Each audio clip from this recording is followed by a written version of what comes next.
Hello అండి. నమస్తే. అందరూ ఎలా ఉన్నారు? బాగున్నారా? ఎంత జిడ్డుగా ఉన్నటువంటి సింక్‌నైనా రెండే 2 నిమిషాల్లో తళతళా మెరిసిపోయేలాగా శుభ్రం చేసుకోవచ్చండి. మనం రోజు సాధారణంగా గిన్నెల్ని శుభ్రం చేసిన తర్వాత సింక్‌ని శుభ్రం చేస్తూ ఉంటాము. కానీ మనము పాల గిన్నెలు, పెరుగు గిన్నెలు, అదేవిధంగా నెయ్యి గిన్నెలు, ఆయిల్ గిన్నెలను శుభ్రం చేసినప్పుడు ఏంటంటే ఆ జిడ్డు అనేది సింక్‌కి అలాగే ఉంటుంది.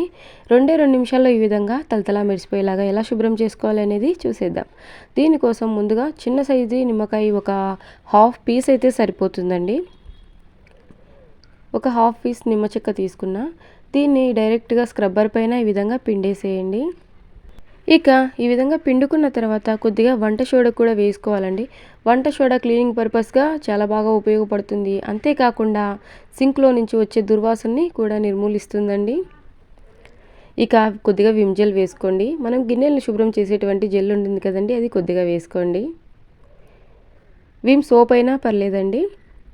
ఇక సింక్ అంతా ఒకసారి శుభ్రం చేసుకోవాలి. వాటర్ మరకలు, సోప్ మరకలు, అదేవిధంగా జిడ్డు మరకలు అన్నీ కూడా 2 నిమిషాల్లో ఎక్కువ సమయం కూడా పట్టకుండా నీట్గా వచ్చేస్తుందండి సింక్.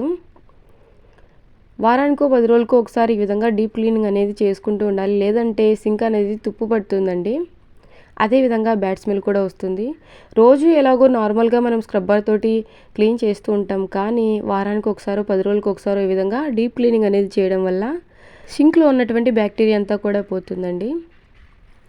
ఇంకా మన ఛానల్లో బోల్డ్ అన్ని యూస్ఫుల్ వీడియోస్ ఉన్నాయండి. మీకు ఇంట్రెస్ట్ ఉంటే ఈ వీడియో అయిపోయిన తర్వాత ఛానల్లోకి వెళ్ళి చూసేయండి. ఈ విధంగా అంతా ఒకసారి రుద్దేసేయాలి. మనం నిమ్మరసం కూడా వేసాం కాబట్టి సింక్లో ఉన్నటువంటి బ్యాక్టీరియా అంతా కూడాను పోతుంది. అదేవిధంగా వంట సోడా కూడా తీసుకున్నాం కదండి. ఇక ఎలాంటి జిడ్డు ఉన్నా కూడా నిమిషంలో వదిలిపోతుందండి.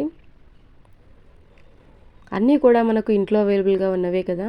ఇక విమ్ లిక్విడ్ లేకపోతే మీరు విమ్ సోప్ ఉంటుంది కదండి, గిన్నెల్ని శుభ్రం చేసేటువంటి సోప్ అయినా తీసుకోవచ్చు. సో ఈ విధంగా అంతా ఒకసారి రుద్దేసిన తర్వాత ఇక అంతా వాష్ చేసేయటమేనండి.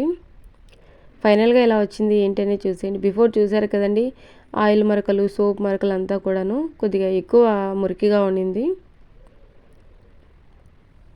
ఈ విధంగా అంతా ఒకసారి వాష్ చేసుకున్న తర్వాత 1 మినిట్ పాటు వాటర్ని అలాగే తిప్పేసేయండి.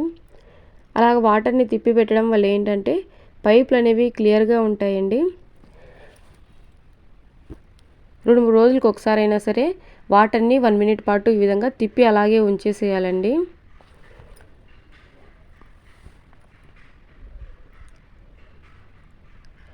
ఈ విధంగా అంతా శుభ్రం చేశాక సింక్ ఎలా వచ్చింది ఏంటనేది చూసేయండి. ఇది ఓన్లీ సింకే కాదండి, టైల్స్ని కూడా సేమ్ ఇదే ప్రాసెస్లో క్లీన్ చేసుకోవచ్చు. ఈ విధంగా క్లీన్ చేయడం వల్ల ఏంటంటే సింక్ నీట్గా రావడమే కాకుండా సింక్లో వచ్చేటువంటి ఆ బ్యాడ్ స్మెల్ కూడా నిర్మూలించబడుతుందండి. బ్యాడ్ స్మెల్ అనేది అస్సలు రాదు. అదేవిధంగా మనం క్లీన్ చేసే ప్రాసెస్లో మనము నార్మల్ గ్రీన్ కలర్ స్క్రబ్బర్ తోటి క్లీన్ చేసుకోవాలండి. నార్మల్ స్క్రబ్బర్ తోటి, స్టీల్ స్క్రబ్బర్ తోటి క్లీన్ చేయడం వల్ల ఏంటంటే సింక్ అనేది గీతలు పడిపోయి చూడడానికి అసలు బాగోదు. ఎన్ని సంవత్సరాలైనా సరే సింక్ అనేది చాలా నీట్గా కొత్తదానిలాగా ఉండాలంటే ఎప్పటికీ మనము నార్మల్ స్క్రబ్బర్ తోటి వాష్ చేయాలి. స్టీల్ స్క్రబ్బర్ తోటి వాష్ చేయొద్దండి. సో ఫైనల్గా చూస్తున్నారు కదండి సింక్ అనేది ఎంత నీట్గా వచ్చిందో. వీడియో స్టార్టింగ్లో చూసారు కదండి ఎంత మురికిగా ఉన్న సింక్ ఎంత నీట్గా వచ్చిందో. సో ఈ వీడియో మీకు నచ్చినట్లయితే ప్లీజ్ లైక్ చేయండి. అదేవిధంగా మన ఛానల్ని మీరు మొదటిసారి చూసినట్లయితే సబ్స్క్రైబ్ చేసుకోండి. అంతా వాష్ చేశాక 1 మినిట్ పాటు ఈ విధంగా ట్యాప్ని తిప్పి ఉంచడం వల్ల ఏంటంటే పైపులు అనేవి ఎప్పటికప్పుడు క్లియర్ అయిపోతూ ఉంటాయి. వాటర్ అనేవి జామ్ అవ్వకుండా ఉంటాయండి. So thank you for watching.